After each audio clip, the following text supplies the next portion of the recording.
Bueno, querido Fernando, vamos a hablar de otro asunto universal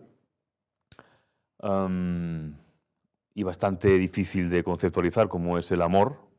Hay unos versos de Emily Dickinson que me gustan mucho que dicen que amor es cuanto hay, es todo lo que de amor sabemos, ¿no? Sabemos que existe, que es algo que nos afecta a todos, pero ha sido y ha resultado muy difícil, digamos, de reducir por la filosofía, por el pensamiento, Sobre todo ¿verdad? porque la palabra amor ahora se aplica a cualquier cosa, ¿no? Claro. O sea, ya la expresión misma, hacer el amor, es verdaderamente sospechosa, ¿no? O sea, que el amor se ha convertido en una cosa un poco que se compra y que se vende, ¿no? Yo todavía, bueno, intento guardar la palabra amor para algo que no es precisamente ni, en fin, ni una simpatía, ni una relación física, sino una cosa que trasciende, o sea, que de alguna manera da sentido a la vida, ¿no? Yo creo que por mí, por lo menos, el sentido de la vida es el amor. Y abundando en eso, quizá mucha gente no sabe que el amor, la palabra amor, o el concepto de amor, mejor dicho, no ha significado lo mismo a lo largo del tiempo. Es decir, Por supuesto. el eros griego no es el amor tal como nosotros lo entendemos, ¿verdad? El eros griego era más bien una especie como de vendaval que lo dejaba todo patas arriba, Sí, ¿no? en realidad en la antigüedad existía la pasión, existía la pasión sobre todo entendida de una manera física, de una manera de destrucción física, ¿no? El amor es una idea moderna, Saint Just decía que la felicidad era una idea moderna y yo creo que el amor es también casi contemporáneo, o sea, es una idea pues probablemente del siglo XVIII, es decir, es cuando empieza realmente a convertirse el amor en algo significativo para la vida, no una cosa más de las que uno hace en la vida. Los griegos tenían la palabra filía que les servía un poco para cubrir todo el espectro, es decir, podía ser el amor de una pareja, pero la amistad también. pero la amistad, pero incluso el amor ciudadano, el amor que los ciudadanos se tienen unos a otros, Entre la sí. fidelidad que sienten unos a otros, el amor a la patria, por decirlo de algún modo, dentro de que entonces todavía no, el concepto de patria no era el concepto nacional. Incluso para Homero, hoy filoi son los esclavos, son los que están en tu casa, digamos, ¿no? Claro, O sea, claro, sí. La filía era un poco toda la relación humana que tenían los hombres unos con otros a través de una serie de mediaciones eróticas, cívicas, etcétera, ¿no? sí, es un concepto que luego en Roma tampoco se altera demasiado, porque los poetas elegíacos latinos, como Propercio, Tibulo, más o menos mantienen la noción griega, ¿no? Un poco más sofisticada, quizá, ¿no? Con las amantes. Introducen ese elemento paradójico que tiene el amor, ¿no? El Catulo, el odi et amo. Exacto. Esa paradoja, De digamos. vilipendiar al ser amado. Exactamente, de que el amor no es un sentimiento puramente positivo, es un sentimiento que te arrebata lo suficiente para ponerte a veces en contradicción Y contigo que despierta mismo. lo peor de uno mismo también. Exactamente, pues, por supuesto, ¿no? O sea, que es un...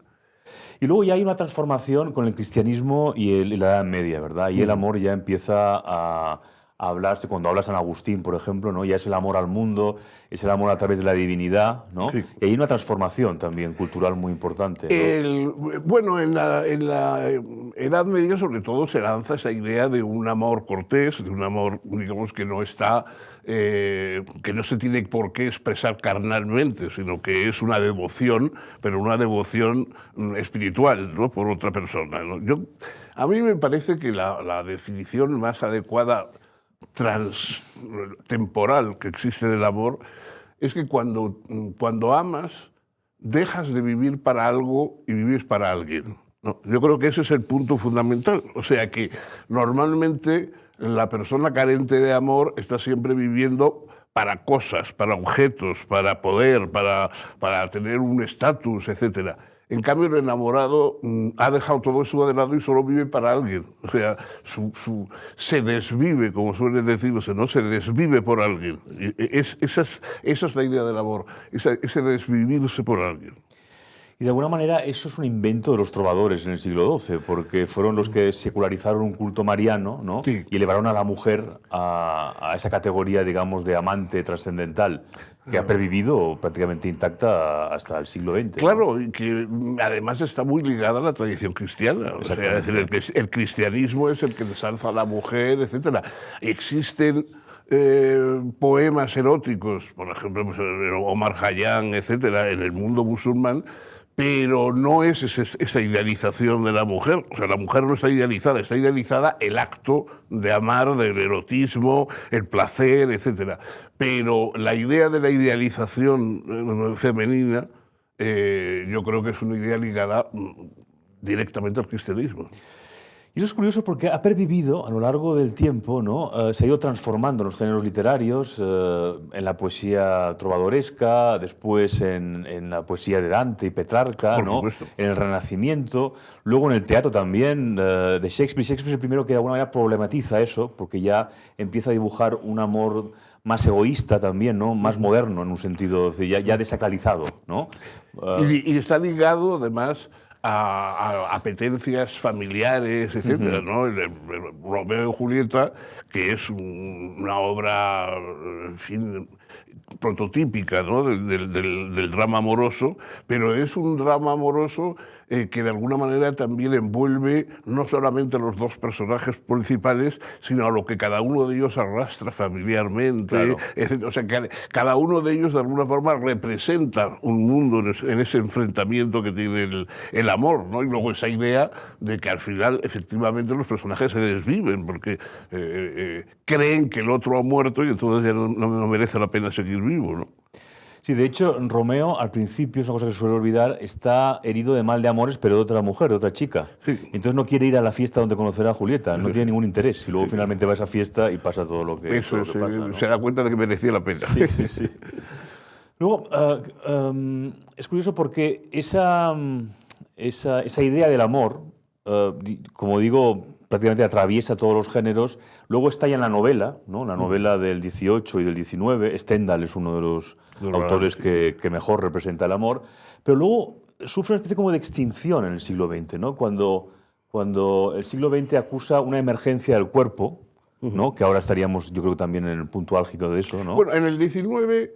lo que hay es el enfrentamiento entre amor y matrimonio. Exactamente. O sea, el adulterio. El adulterio es el amor que rompe el matrimonio. Eso ya estaban los trovadores, porque siempre cantan a la amada que no es la esposa. Sí. Porque Dante, por ejemplo, de su mujer no habla en todo el poema. No, y además, de hecho Beatriz es un personaje inventado totalmente por Dante. Inventado. O sea, como Petrarca probablemente, como Laura, la Laura de Petrarca probablemente. Que ya el mismo Dante es consciente, ¿no? De que hay ese momento en la comedia, cuando ya ha salido del purgatorio Dante y tal, y se queda ahí un poco solo porque Virgilio no puede ir más allá con él, se queda ahí un poco solo el hombre esperando a ver si alguien le viene a recoger, como si estuviera esperando un taxi o algo así, ¿no? Y entonces de pronto ve una figura que viene y claro, él se queda diciendo, ¿será posible? Y tal. Y entonces ella le dice, guardate ben, Ben son Beatriz. ¿No? O sea, tú sí, mira bien que soy Beatriz, ¿no? Que es verdad, que vengo a por ti, ¿no? Qué maravilla. Ese momento es muy bonito. Pero ese momento es que realmente Beatriz es un personaje que, bueno, lo vio pasar un día por la calle Dante. Tenía 9 años la niña. Sí, que se inventó todo el asunto. Claro, ahora estamos con la pederastia, pero bueno, en aquel momento, fíjate tú. Es algo que viene de muy antiguo, ya en Grecia ya se daba como elemento además de educación. Pero también es curioso eso porque lo que decías del matrimonio luego es algo que se agota, digamos, que se agota en el XIX, ¿no? Sí. Y en el siglo XX ya las últimas grandes historias de amor son transgresiones que no tienen que ver con el matrimonio. Bueno, claro, y tienen que ver justamente con el matrimonio ya no es una institución tan seria, digamos, como tan sagrada. Tan sagrada. En el XIX el matrimonio, sea en Ana Karenina, sea en Madame Bovary, etc., el matrimonio es una cosa que hay que saltarse, pero que tiene mucho peso, que tiene mucha entidad. Mientras que, claro, en el siglo XX se va diluyendo, digamos, la importancia importancia del matrimonio se va convirtiendo en una convención más, que uno puede salirse de ella sin especial trauma, ¿no? Y claro, es muy difícil entonces hacer un relato, digamos, dramático en torno a la idea del matrimonio. Hoy me parece que es muy difícil. Y curiosamente, uno de los, o dos de los mitos más potentes amorosos que se crean en el siglo XX son Tadzio, de Thomas Mann, y Lolita, de Nabokov, Sí, sí. que son como el agotamiento de eso, ¿no? Claro. Y de alguna manera enlaza con lo que es el efebo platónico, ¿no? Sí, de alguna manera. En el caso de Thomas Mann, por supuesto, ¿no? Es decir, es una especie de intento, digamos, de volver a la sensación clásica, por eso se busca ese decorado mágico de Venecia, etcétera, porque ahí lo que se trata es de recuperar un amor que ya no, digamos, ya no fluctúa como fluctuaba todavía en Grecia, ¿no? Mientras que, en cambio, bueno, la Lolita es el vínculo que va más allá del matrimonio. O sea, es decir, enamorarse de la hija es digamos, la forma más perversa de salir del matrimonio. Exactamente, sí.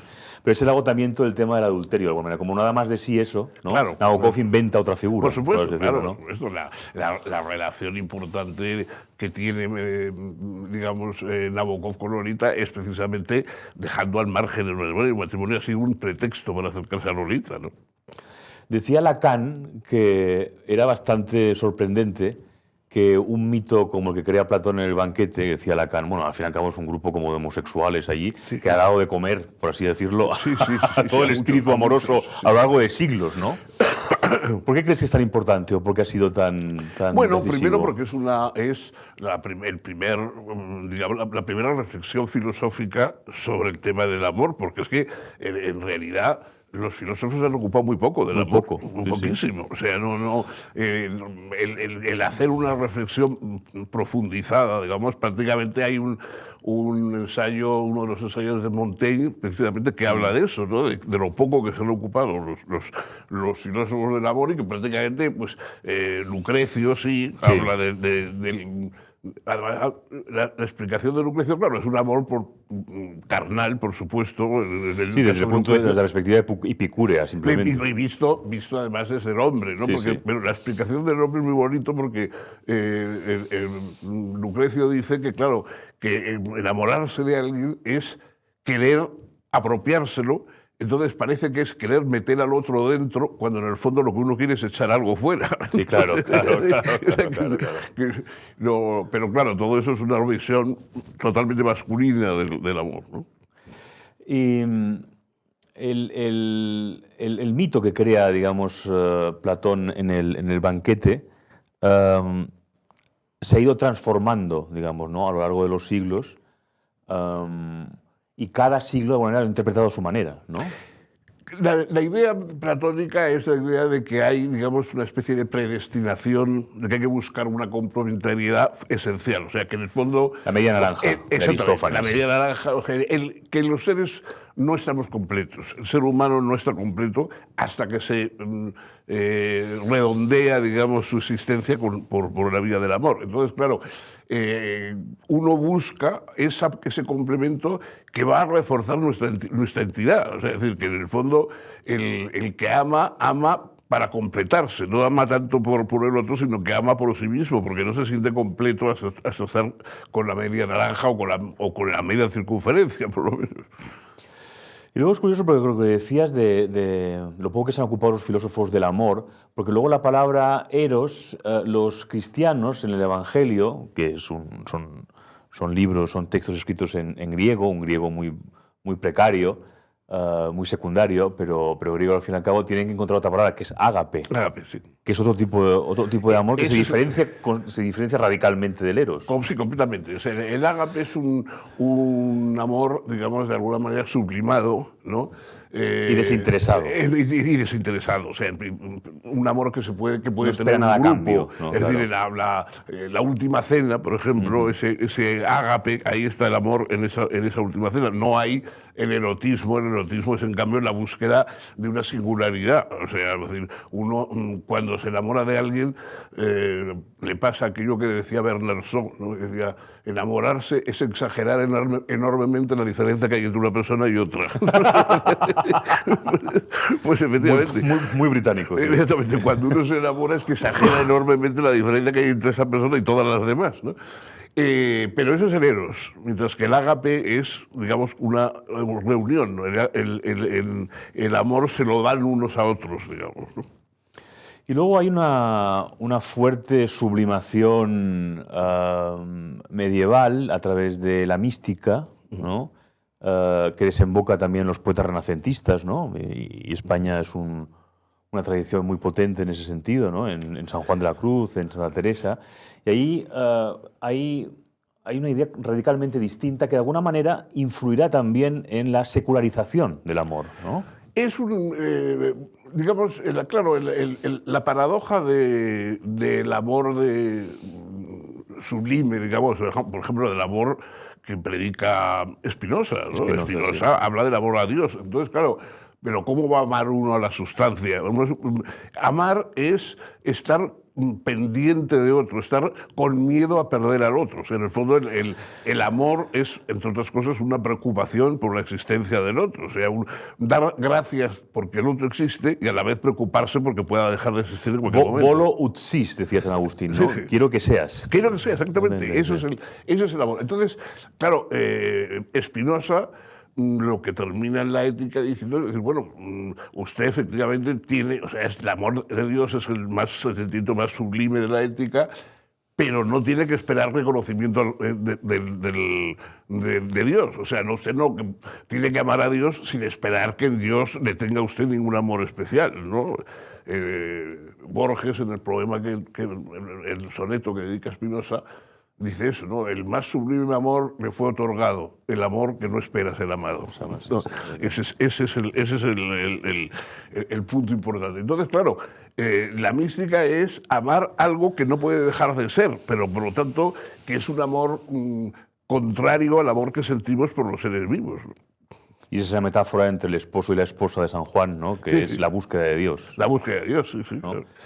Hay una idea muy potente en la Edad Media, que está en varios autores. Nunca he encontrado exactamente el origen, pero que dice que el amor es la ausencia de movimiento. Es decir, la contrapone al deseo. El deseo es movimiento en sí, ¿no? Y el amor sería la ausencia de movimiento, la quietud total, ¿no? De contemplación. De contemplación. Y eso realmente es una idea que nos cuesta mucho entender a los modernos porque somos hijos de la subjetividad absoluta, claro. Claro, por supuesto. Y del movimiento. Somos concupiscentes, ¿no? Exactamente. Es decir, confundimos el amor con la concupiscencia, cuando en el amor eso no... yo creo que ahí la verdadera condición del amor y la condición, por otra parte, beatífica y dramática que tiene el amor es cuando perdemos el amor. O sea, claro. cuando uno pierde a la persona amada, a la persona que ha tenido, digamos, que ha sido el sentido de su vida, que era para lo que uno vivía, claro, el amor no desaparece la persona amada, pero el amor continúa. Claro, el amor que se le tiene, algunos no hemos experimentado, digamos, en nuestra vida, y eso es el drama. O sea, el drama es que, claro, por eso la gente que te dice, bueno, eso ya pasó hace mucho, ya estás acostumbrado. No, es que no, para mí es cada momento es como si lo estuviera perdiendo la persona cada momento. O sea, no puedes decir, ya se me pasará dentro de 15 días, ¿no? Sí, eso es una idea que sale en alguno de tus libros que has dedicado a la muerte de Sara, decir eso de que el tiempo lo cura todo, es un tópico insoportable, ¿no? El tiempo lo cura todo, digamos, es un tópico insoportable. Eso es indignante porque el tiempo además cura tan pocas cosas como el espacio. O sea, que claro, ni el tiempo ni el espacio curan nada. O sea, puedes alejarte, digamos, te alejas de las cosas y entonces, evidentemente, te acostumbras. Es verdad que, digamos, uno no se muere de pena, o sea, vive de pena, pero no se muere de pena. Entonces, la pena te acostumbras a penar y a la tristeza, pero eso no quiere decir que deje de haberla, sino simplemente que ya no te da esa especie de sorpresa, porque, claro, las personas que hemos sido pues, ingenuamente alegres durante buena parte de nuestra vida, etcétera, cuando de pronto te despiertas en plena tristeza y ya te das cuenta de que tu destino va a ser la tristeza, lo primero es como una gran sorpresa, decir, pero se puede vivir triste. O sea, yo no lo sabía, yo creí que había que vivir alegre por obligación. Se vive de pena, no se muere de pena, ¿no? Digamos. No, te das cuenta de que continúas vivo y de que, Claro. y de que incluso el deseo de vivir, el deseo de morir no son vasos comunicantes. O sea, un momento en que pierde el gusto la vida, pero eso no quiere decir que te apetezca la muerte. Entonces, yo creo que todos esos... eso es lo que tiene de descubrimiento epistémico, ¿no? El amor. El amor te revela un poco cómo funciona de verdad el corazón humano, ¿no? Claro. Iremos a eso porque has escrito páginas muy intensas al respecto, pero antes quisiera repasar, aunque sea brevemente, esa cuestión de la filosofía y el amor, porque un poco después de Platón y después de todos los teólogos, más que filósofos de la Edad Media, y de los poetas místicos, todos los grandes filósofos modernos, o casi todos, no todos, pero muestran una especie como de rechazo muy sintomático y elocuente al amor, al sexo y a la mujer, muchas veces. Por supuesto, sí, por ejemplo, de Kant no sabemos nada casi de lo que sintió o si le pasó algo amorosamente, ¿no? Bueno, no, en la antropología, en el capítulo que dedica al matrimonio, por ejemplo, dice: el matrimonio es el mutuo alquiler de los órganos sexuales para un hombre y una mujer. Y, hombre, lo dice usted de un modo que no apetece. Es la única metáfora que encontró. Sí. Lo dice usted de un modo que apetece poco, ¿no? Y Schopenhauer también fue muy violento. No, Schopenhauer sí. Schopenhauer introduce una reflexión sobre de qué va eso del amor. Él es conscientemente contrario porque considera que el amor es una trampa, la máxima trampa de la voluntad. Una especie como de humillación también, claro, ¿no? Bueno, es que digamos, el pesimismo schopenhaueriano es que estamos hechos, los seres humanos estamos hechos de voluntad, pero la voluntad es mucho mayor que nosotros. Claro. O sea, cada uno de nosotros en la pequeña, el pequeño estuche, digamos, de nuestro cuerpo, etcétera, tenemos dentro una voluntad que es infinita. De ahí esa especie de desasosiego permanente. Sí, como la erección, digamos, claro, que es una voluntad. Desasosiego permanente porque, es decir, estamos deseando un infinito mientras que nosotros somos absolutamente reducidos. De ahí el hecho de que haya que aprender a renunciar, o sea, aprender a decir no quiero caer en la trampa de desear porque sé que lo que deseo es mucho mayor que yo y nunca me va a satisfacer, ¿no? Pero él hace una reflexión curiosa, ¿no? Sobre el amor. Por ejemplo, Schopenhauer tiene unas reflexiones sobre la homosexualidad, en que dice que la homosexualidad es un mecanismo que tiene la voluntad para cuando hay ya demasiada gente empezar a bajar un poco el número de gente. Como para seleccionar naturalmente. Entonces crea homosexuales porque esos, digamos, pueden dedicarse al sexo sin reproducirse, y eso es bueno cuando ya hay superproducción, ¿no? Hay un pequeño paréntesis, digamos, en ese camino del idealismo y de la filosofía moderna, que es Kierkegaard, ¿no? Que sí habla mucho del amor. Mucho, ¿no? sí. Pero de todas maneras vuelve un poco al amor sublimado divino, por el fracaso. Bueno, claro, suyo, él digamos, relaciona el amor con la angustia. O sea, el concepto de angustia precisamente es el concepto de un amor que no puede realizarse como tal. Probablemente eso expresa una dificultad fisiológica, digamos, que tenía Kierkegaard, ¿no? De la realización amorosa, y que él lo convierte entonces en una especie de destino humano, ¿no? Esa frustración él le da una entidad, digamos, de respuesta a lo que el hombre es, el ser humano es, ¿no? La angustia es el deseo imposible de realizar, y yo creo que efectivamente la visión amorosa o sea, Kierkegaard es un personaje totalmente hiperromántico, ¿no? Sí, Constantemente que está romantizando constantemente toda la vida, y por otra parte la frustración, o sea, es decir, el momento en que ya parece que Regina se le va a entregar y ya va a tener a Regina y tal, entonces el que se retrocede y se espanta es él, ¿no? Kierkegaard sostenía que había tres grandes estadios en la vida humana. Uno empezaba por el estadio el estético, perdón, y luego por el ético, y terminaba en el religioso. Sí.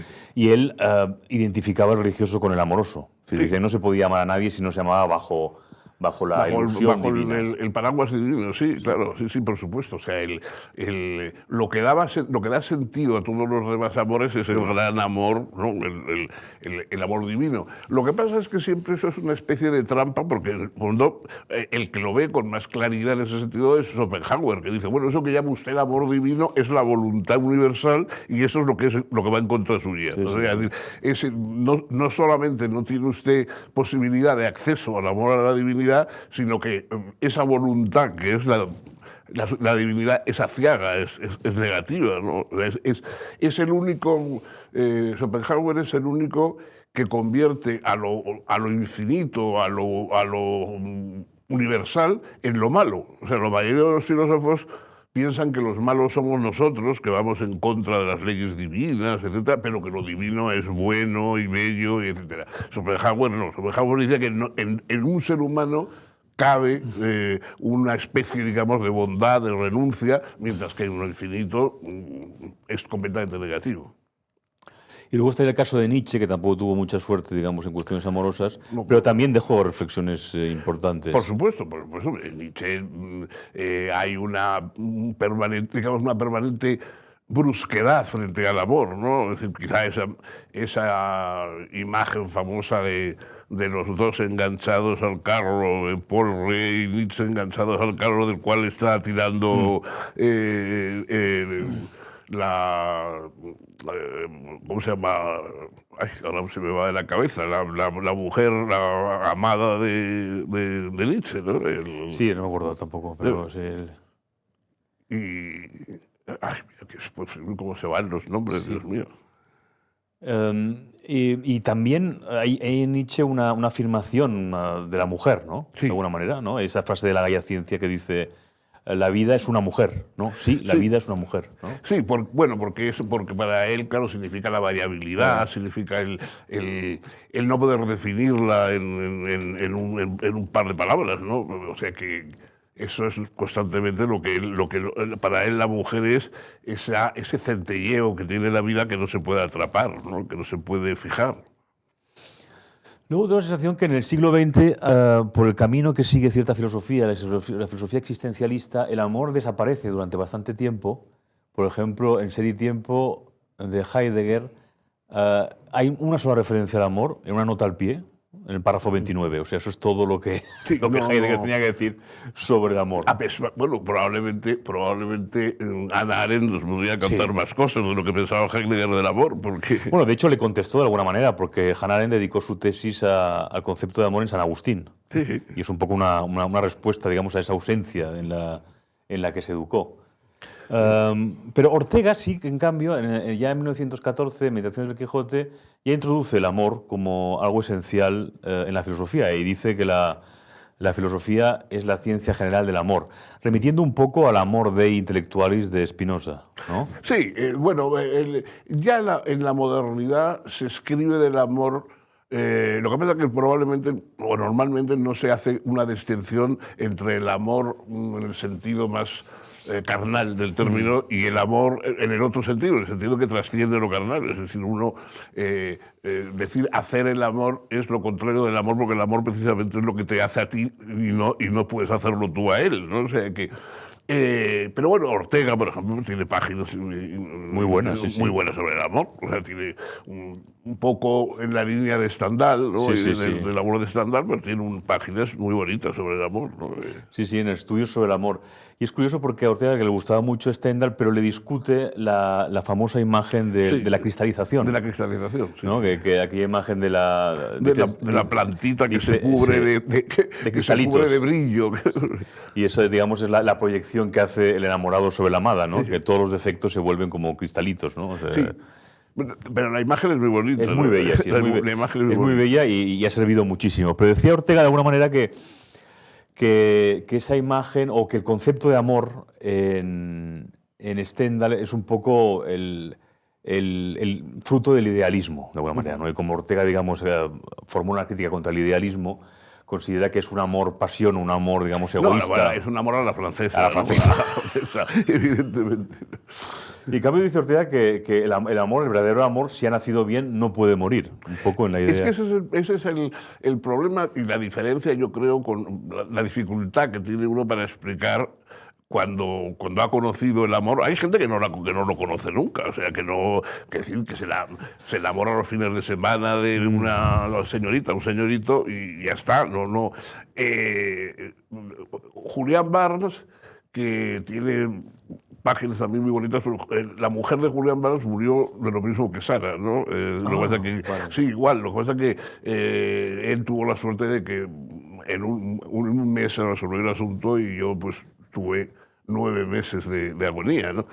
Pero Julián Barnes se pregunta, dice, bueno, pero ¿qué es mejor? O sea, ya visto que el amor le arrastra a uno la posibilidad de la ausencia, o sea, de la ausencia más definitiva, porque si pierdes el amor, pierdes también el sentido de la vida para la cual vivías ese amor. Entonces dice, ¿qué es mejor? ¿Haber conocido el amor aun a riesgo de perderlo, ¿no? O vivir sin conocerlo y ahorrarse disgustos gracias a eso, porque claro, todas las parejas amorosas tienen una tragedia dentro porque uno de los dos muere antes que el otro. Claro, Entonces claro. Sí, sí. eso es, salvo que en fin, vayas en el mismo avión cuando te caes, ¿no? Pero la idea de que todo amor verdadero acaba en drama porque se rompe esa relación, pues podría uno decir, bueno, pues mire, mejor entonces no me enamoro y ya está, así me ahorro ese disgusto definitivo, ¿no? Julián Barnes dice que no, él cree que merece la pena enamorarse, aunque haya que pagar el precio de la ausencia, ¿no? Y yo también pienso eso, a pesar bueno, del dolor que trae.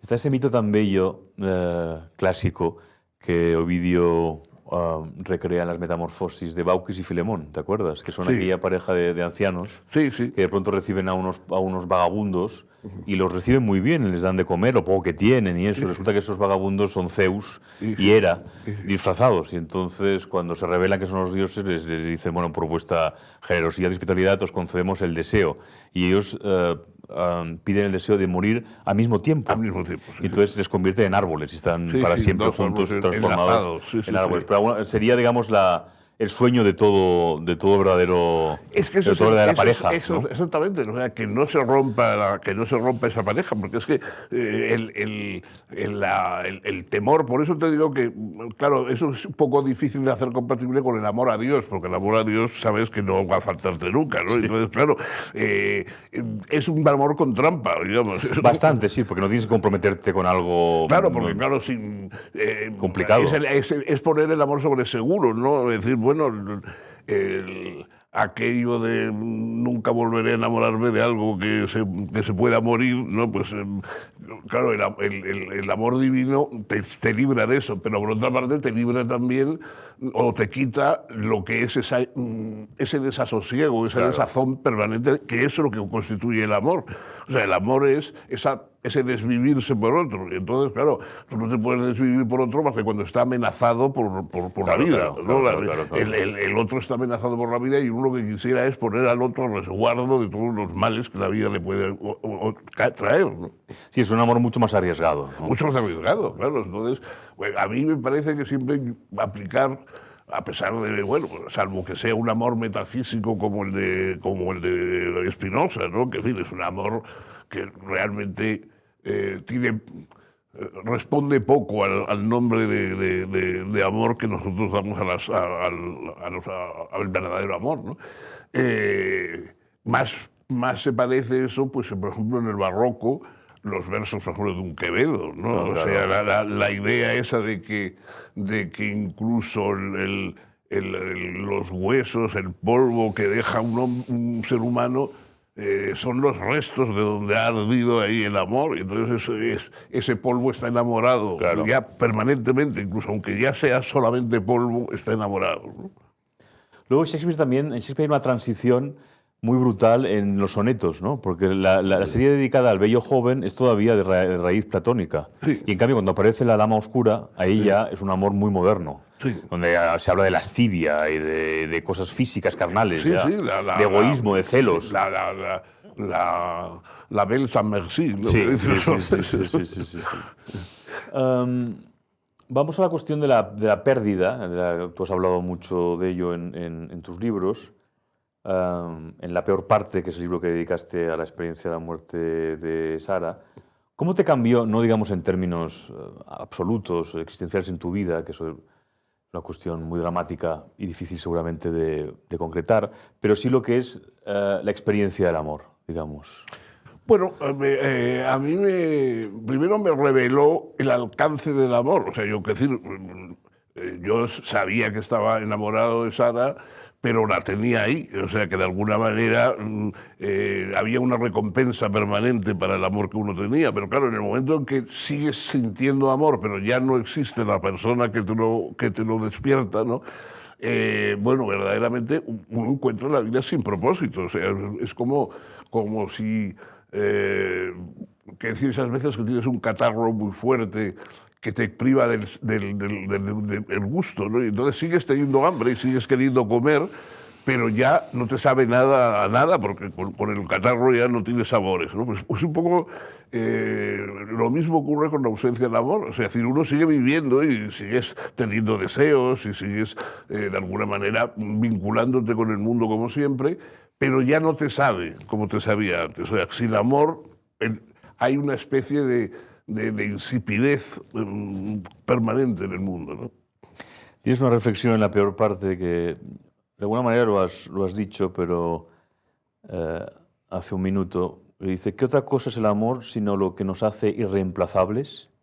¿Y qué mayor desolación que la de saber que seguiremos amando por siempre a quien hemos perdido y nada sustituirá?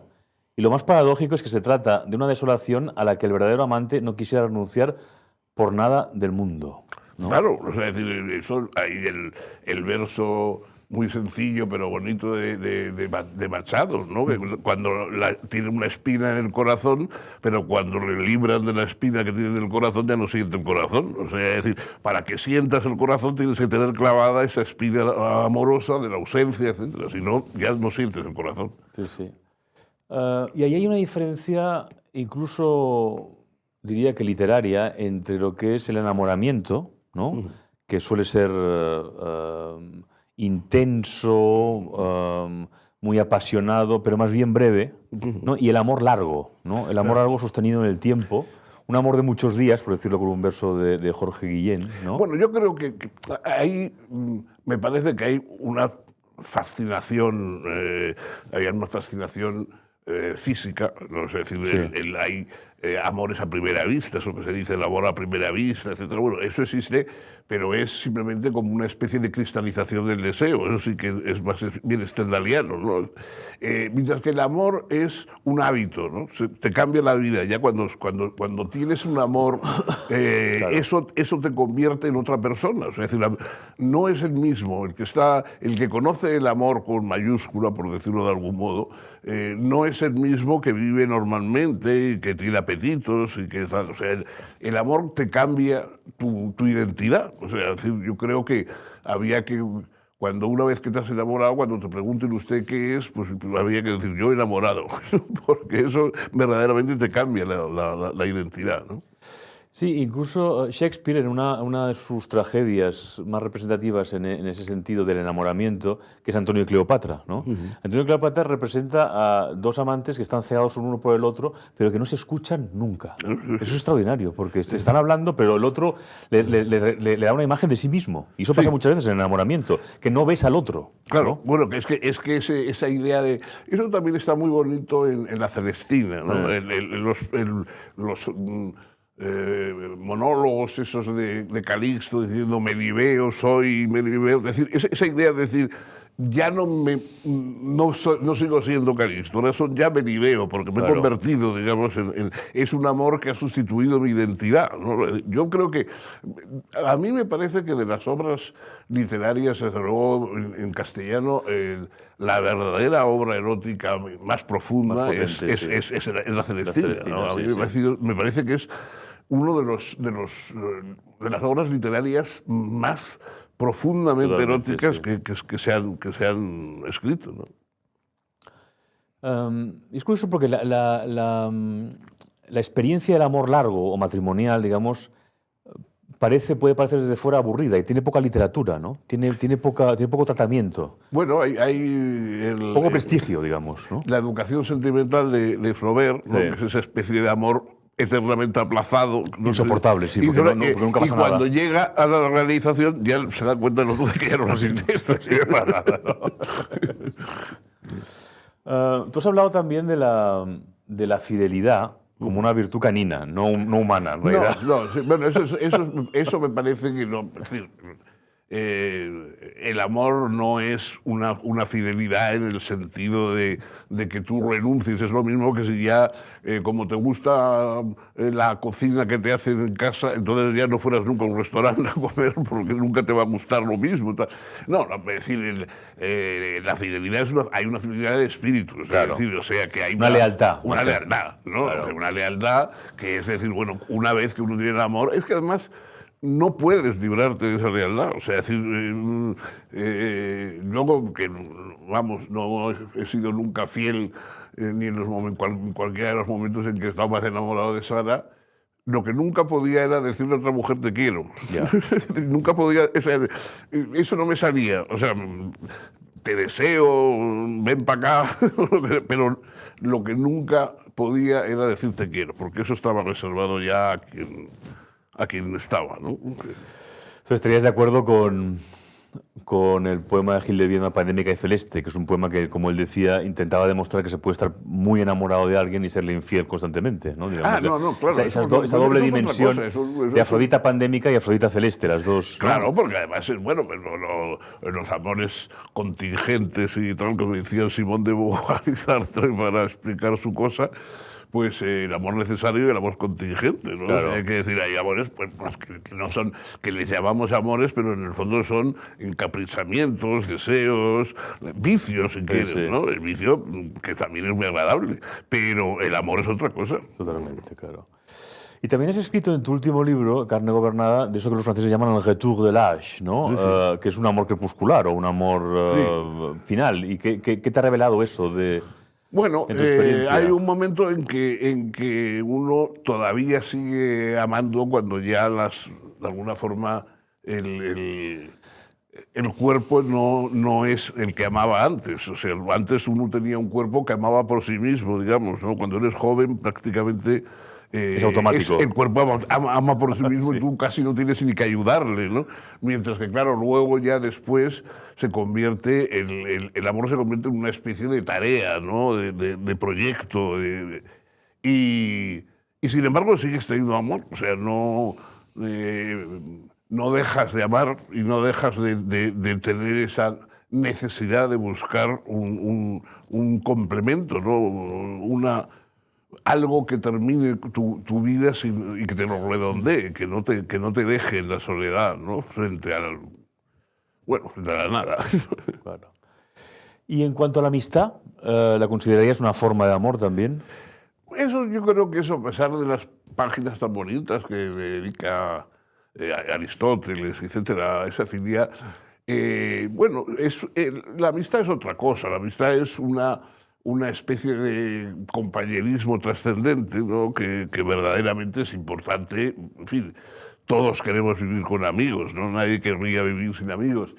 Pero ninguna pérdida, yo creo, de amistad te lleva a lo que te lleva el amor, ¿no? La pérdida del amor. Entonces, puedes tener muchos amigos, pero si no tienes amor, siempre te va a faltar algo. Mientras que si tienes ese amor, eso... La queja esa de los amigos, ya en cuanto se enamoran nos dejan y tal. Bueno, es que es natural. Eso es que verdaderamente el amor vale por muchos amigos, ¿no? Pero es curioso que los griegos, por ejemplo, reconocieran la amistad, ¿no? Como casi en términos que podemos seguir compartiendo, ¿no? Cuando habla Aristóteles de la amistad, y el amor no, exactamente, ¿no? Claro, no, es que el amor no viene para todos. El amor no es, o sea, la amistad hay que ser, digamos, muy poco empático para no tener amigos de ningún tipo nunca, ¿no? A lo largo de una vida. Pero puedes no conocer el amor. O sea, el amor puedes no conocerlo. No es una de esas cosas que está garantizado, como la muerte, por ejemplo, que nos está garantizada a todos. No hay que preocuparse, digamos, porque te vas a morir, quieras o no. ¿No? En cambio, el amor no. El amor no está garantizado. Puede venirte con toda su parte buena y su parte mala, puede venirte, pero puede no venirte. Puede no nunca. venirte, sí, es verdad. Claro. Sí. Es curioso, por ejemplo, hablando de la amistad, la reflexión que hace Montaigne cuando muere Lavoisier y le preguntan, bueno, ¿y por qué le quería tanto? ¿Por qué usted debe ser tan apenado? Dice, porque él era él y yo era yo, ¿no? Eso también se podría trasladar al amor. Esa digamos, es una bonita expresión que no solamente puede aplicarse como lo aplica Montaigne a la amistad, también podría ser el amor es así, porque también le dices, nunca uno ama a una persona por sus virtudes, por su belleza, no, la amas a pesar de sus imperfecciones, y a pesar de lo que no te gusta, no porque te guste todo, sino a pesar de lo que no te gusta, amas. Entonces, en ese sentido, sí que se podría decir eso de que porque él era él, porque yo era yo, porque ella es ella y yo soy yo, ¿no? En su crítica a la cristalización de Stendhal, Ortega hace una reflexión muy lúcida y compara el enamoramiento con una palabra que inventa él, que es enodiamiento, digamos, para explicar lo que es la reducción del mundo, digamos, ¿no? El enamoramiento reduce el mundo al ser amado, tú no ves nada más que eso, nada más. Y es una angustia tremenda, solo quieres estar con ella. El mundo se vacía. Se vacía. Cuando has conocido el amor y lo pierdes, de pronto te despiertas un día y el mundo está vacío. O sea, el mundo no te ofrece ya nada de las cosas que te ofrecía. Cuando estabas enamorado, digamos, el amor te da la persona amada y todo lo demás, porque te convierte todo en interesante. O sea, el amor hace interesante la vida, hace interesante el mundo, mientras que cuando has perdido el objeto amoroso, todo te parece vacío, ¿no? Y el odio tiene un mecanismo parecido, ¿no? Pero en su reverso, ¿no? Bueno, también puede ser. Claro, quizá hay quien... el odio puede tener una fuerza, digamos, que... Uno es esclavo de quien odia muchas veces, ¿no? El odio es una forma de parentesco también, ¿no? Es decir, Unamuno señalaba eso, ¿no? Que el odio puede ser un parentesco que tienes con alguien. Entonces, de alguna manera estás atado a la persona que odias. Yo realmente, claro, eso no puedo hablar porque no he conocido, en cambio no he conocido nunca lo que es el odio, con antipatía y todas esas cosas, pero el odio en el sentido fuerte del término no lo he conocido nunca, ¿no? Te ha salvado el amor de eso, de alguna manera, ¿no? Puede ser, no sé, claro, también a lo mejor tiene un carácter más dado, digamos, a lo positivo del amor que a lo negativo del odio, pero yo no... O sea, no entiendo cuando los relatos de la literatura, etcétera, que existen de los grandes odiadores de otros, o del mundo, o de un país. Eso o sea, lo veo, me impresiona, creo que es también una forma efectivamente de destino, casi como el amor, pero no lo he experimentado nunca.